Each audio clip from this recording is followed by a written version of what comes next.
Hey, welcome back to Movie Minutes. Today we're diving into the sultry, twisted world of Killing Me Softly, a 2002 erotic thriller from director Chen Kaige that's as steamy as it is shocking. Starring Heather Graham and Joseph Fiennes, this is a tale of lust, secrets, and a dangerous stranger who might just be a killer. If you love spicy romance with a side of suspense, you're in for a wild ride. Subscribe, and let's unravel this seductive mystery together. The story kicks off with Alice, played by Heather Graham, a young American living a cozy but boring life in London.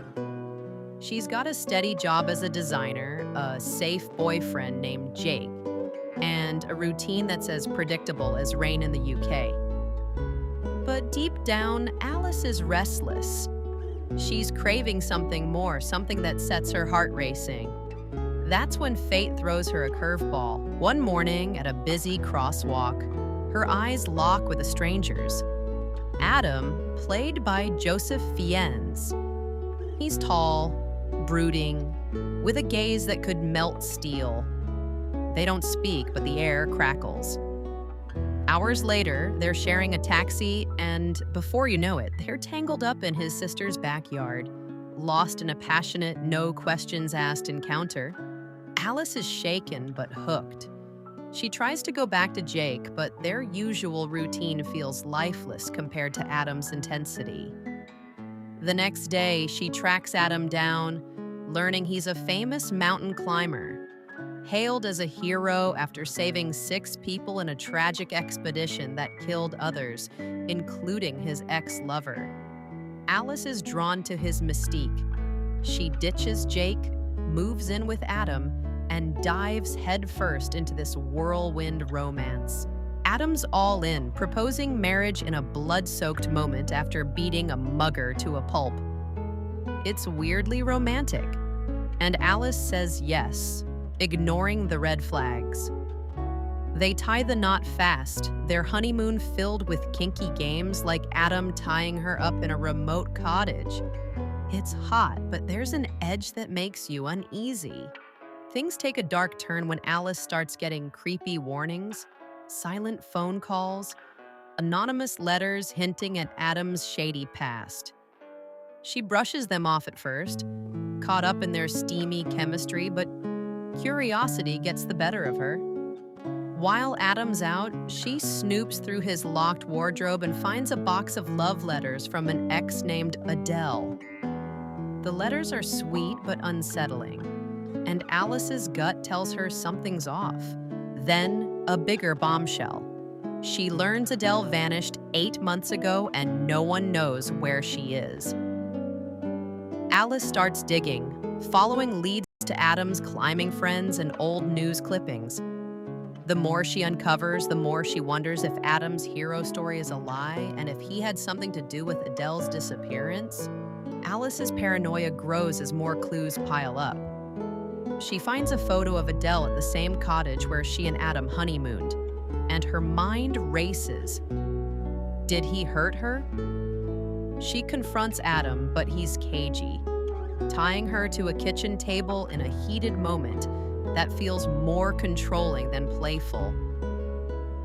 Terrified, Alice bolts and heads to the police, begging them to reopen Adele's case.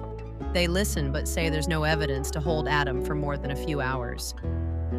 Desperate, Alice turns to Adam's sister, Deborah, hoping she'll shed light on his past. Deborah seems friendly at first, but her vibe is off.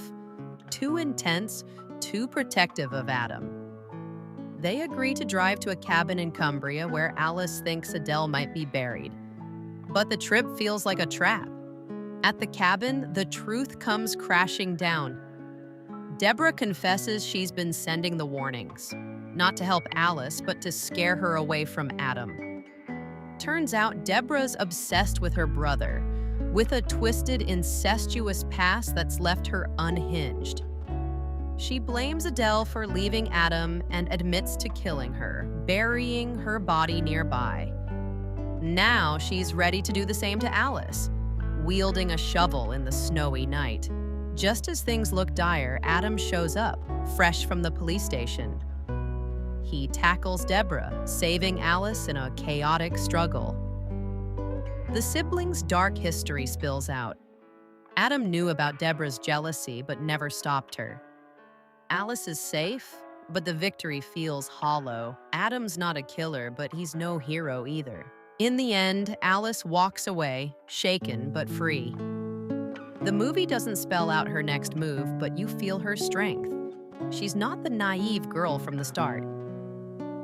Adam's left, grappling with his sister's madness, and the question lingers.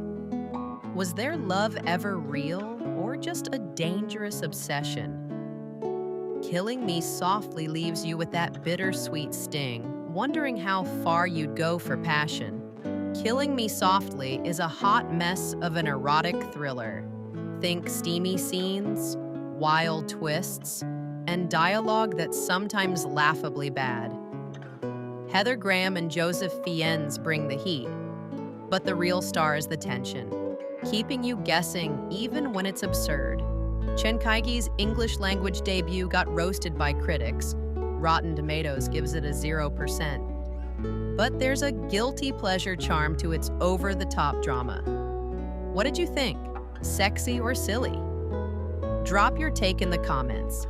Tell me what movie to recap next and hit subscribe for more spicy breakdowns.